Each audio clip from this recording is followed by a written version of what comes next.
Everyone welcome to my channel. ये एक जेब के टॉप स्टोरी है, जैसा कि मैंने बोला था। तो चलिए स्टोरी को शुरू करते हैं। ये स्टोरी है एक cute kind hearted beautiful 18 year old boy की, जो कि अपने फ्रेंड के साथ एक अपार्टमेंट में रहता है। वहीं दूसरी तरफ 25 ईयर का ओल्ड एक द माफिया किंग है, जो कि किसी पे भी मर्सी और दया नहीं दिखाता है, सिवाय अपने पेरेंट्स को छोड़कर।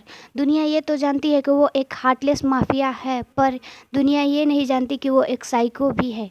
उसे कोई भी चीज़ चाहिए तो उसे वो पाके ही रहता है, भले कुछ भी कर सकता है उस चीज़ को अपने पास रखने के लिए।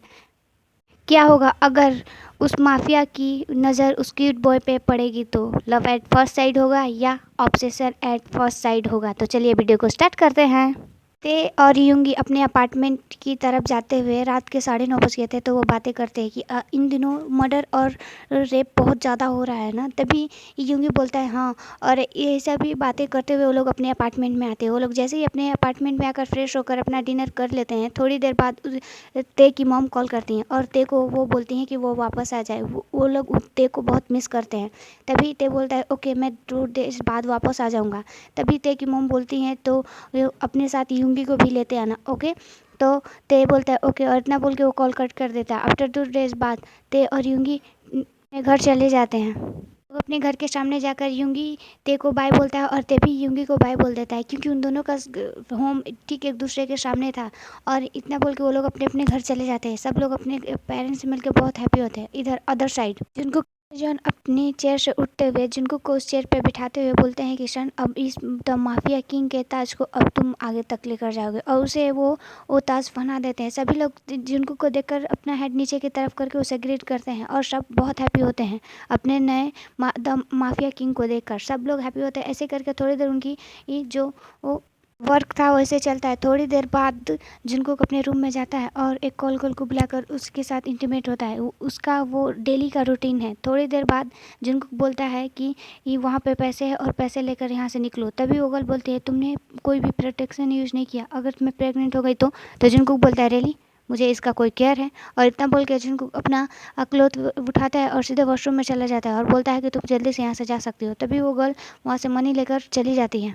नेक्स्ट मॉर्निंग ते अपने और अपने पेरेंट्स के लिए खुद अपने हैंड से ब्रेकफास्ट बनाता है। रेडी करने के बाद वो अपने पेरेंट्स को बुलाता है और वो लोग सब लोग बैठ कर ब्रेकफास्ट कर लेते हैं। तभी ते की मॉम बोलती है ते, आज तुम हॉलीडे घर पे रहोगे? तो ते बोलता है नहीं मॉम, मैं बहुत दिनों बाद बुसान आया हूँ तो मैं खुद घूमना चाहता हूँ।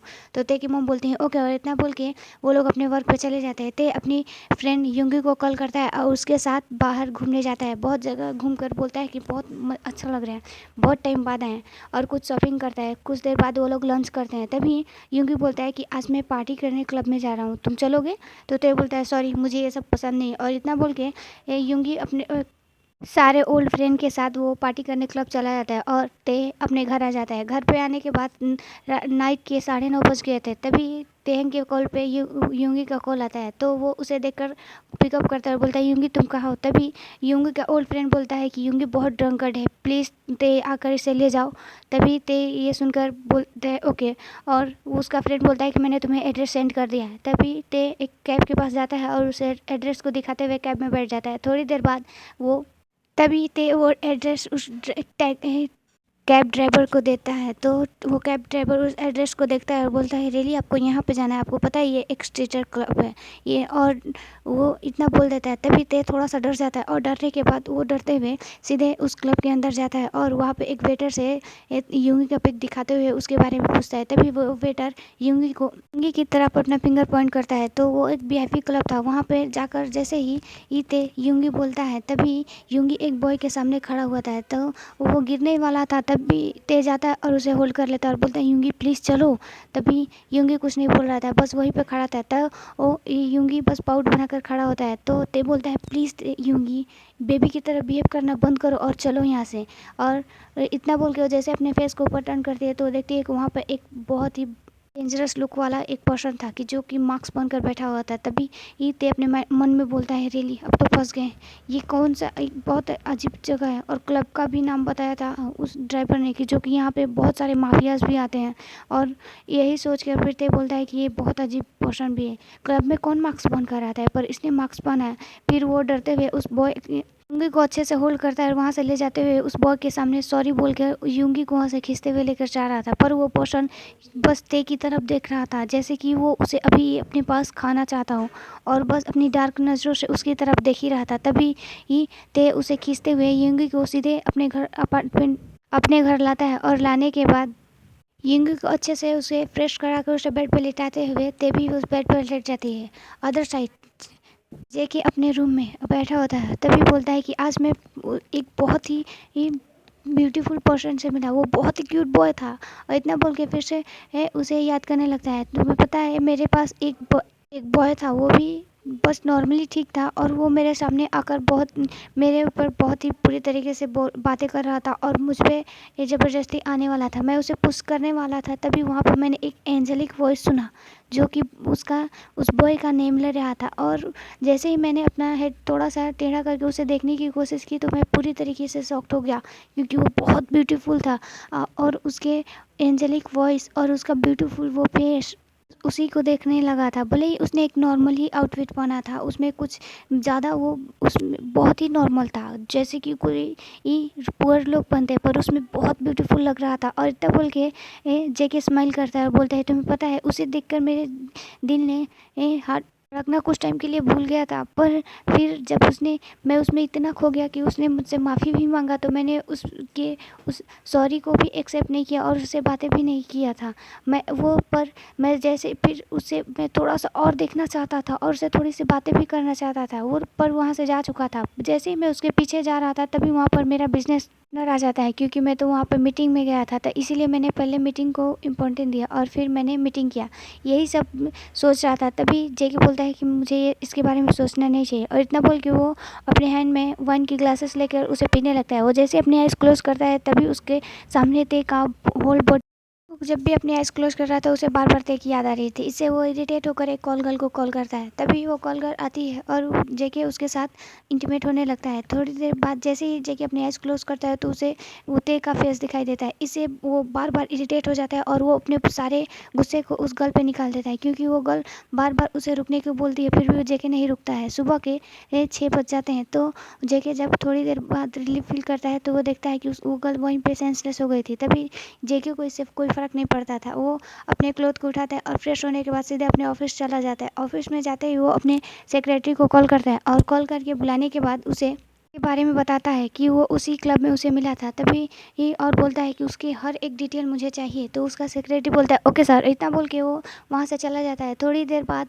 उसका सेक्रेटरी अपने हैंड में एक फ़ाइल लेकर आता है और उसे जेके को देता है। तभी जेके उस फाइल को ओपन करता है, तो वो थोड़ा सा स्माइल करने लगता है, क्योंकि उसमें ते का पूरा नेम और उसके पेरेंट्स का नेम भी लिखा होता है, जिसमें साफ लिखा था कि ते के डैड जॉन कंपनी में ही काम करते हैं। इसे देखकर वो बहुत ही पुराने उनके वर्कर हैं और एम्प्लॉय भी हैं। ये देखकर जेके स्माइल करता है, और थोड़ी देर बाद वो अपने जितने सारे भी एम्प्लॉय थे सभी को बुलाता है और उनके सबके सामने बोलता है कि मैं यहाँ पे नया नया वर्क करने आया हूँ, मैं यहाँ का नया सीईओ बना हूँ, तो मैं एक छोटी सी पार्टी रख रहा हूँ, और जिसमें मैं चाहता हूँ कि मेरे जितने भी सारे फैमिली मेम्बर यानी कि मेरे एम्प्लॉय हैं, वो सब आएँ और अपनी फैमिली को लेकर। तभी सभी फैमिली जितने भी एम्प्लॉय थे, सभी जेके को ये स्वीट बिहेवियर देखकर स्माइल करते हैं और ओके बोल के वो लोग अपने अपने घर चले जाते हैं। इससे जेके भी थोड़ा सा स्माइल करता है, और अपने घर पे जाने के बाद वो पार्टी का प्रिपरेशन करने लगता है। थोड़ी देर बाद सभी लोग बहुत हैप्पी होते हैं और अपने फैमिली मेम्बर के साथ ये सारी डिस्कशन शेयर करते हैं।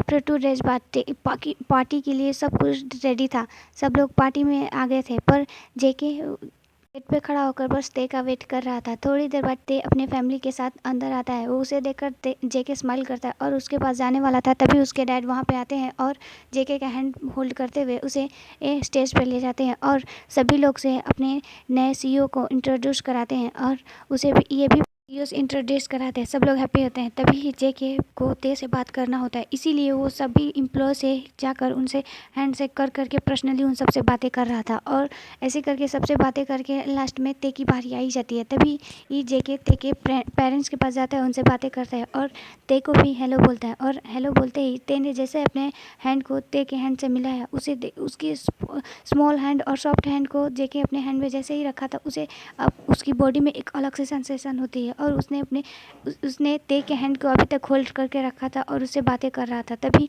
ते को अपने हैंड उसके हैंड से स्लोली छुड़ा रहा था। तो जब जेके को ये रियलाइज़ होता है तो उसके हैंड को छोड़ देता है और फिर पार्टी ख़त्म होने के बाद सभी लोग अपने घर चले जाते हैं। तभी ये जेके अपने रूम में आता है और अपने पूरे रूम को उसने तेकी पिक से पूरा फुल कर दिया था। उसकी तरफ देखते हुए बोलता है, तुम्हें पता है बेबी बॉय, मैं टू देर से मैं तुम्हें देखा हूँ और तुम्हारे लिए ऑब्सेस हो गया हूँ। मैं बस चाहता हूँ कि तुम मेरे पास हो।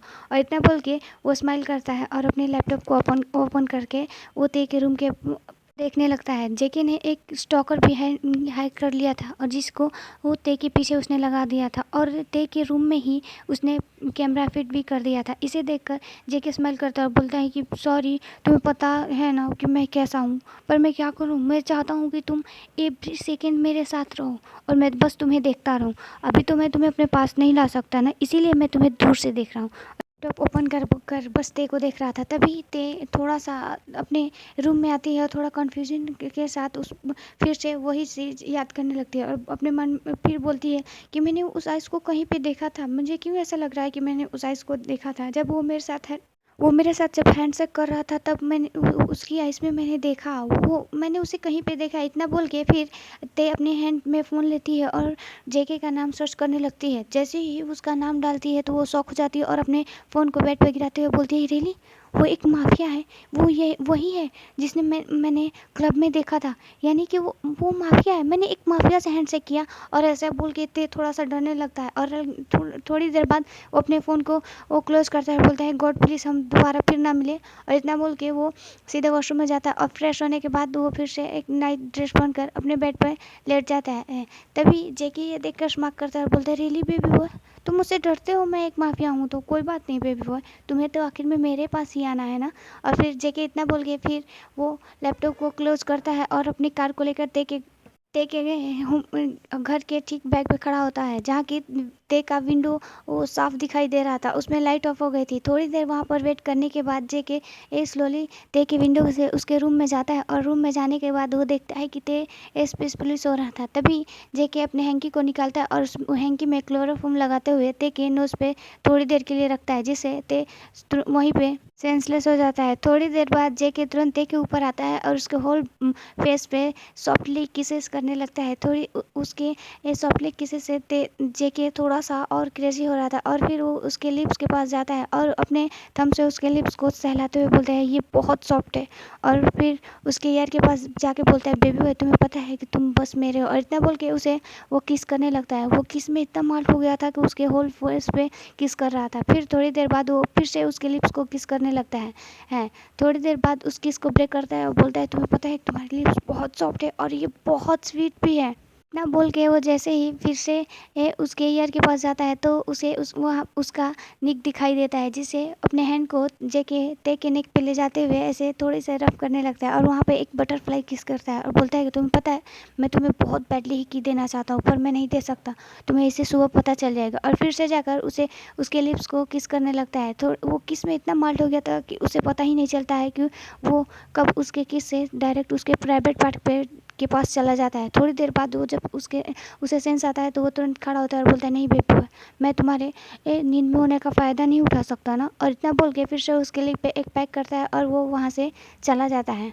जेके अपने मेंशन आकर और वो अपने लैपटॉप को ऑन करता है और फिर ते की तरफ देखता है और बोलता है, तुम्हें पता है बेबी बॉय, ये ते को देखता है और बोलता है, तुम्हें पता है बेबी बॉय, मैं अब जब हमें मिले हुए बस कुछ ही टाइम हुआ, फिर भी तुमने मुझे अपने लिए क्रेजी बना दिया है। और तुम्हें पता है नाइट में मुझे नींद भी नहीं आती है, इसलिए कि मैं बस यही सोचता रहता हूँ कि जब मेरे बेबी बॉय मेरे पास रहेगा और मैं उसके साथ इंटीमेट होऊंगा तो जब वो मेरे नीचे रहेगा तो मेरे लिए कितना औसम मोमेंट होगा और तुम भी कितना औसम लगोगे मेरे नीचे। बस मैं तुमसे अब दूर रहना नहीं चाहता हूँ, मैं चाहता हूँ कि बस तुम्हें जितनी जल्दी हो सके अपना बना लूँ और अब से मैं किसी भी कॉल गर्ल्स के साथ अब इंटीमेट नहीं होऊंगा। और इतना बोल के जेके स्माइल करता है और सो जाता है। ओके एवरीवन, आज के लिए इतना ही। अगर आपको मेरी वीडियो पसंद आई तो प्लीज़ मेरे वीडियो को लाइक करें, कमेंट करें और अगर मेरे चैनल पर नए हैं तो please subscribe my channel, please support me. Bye.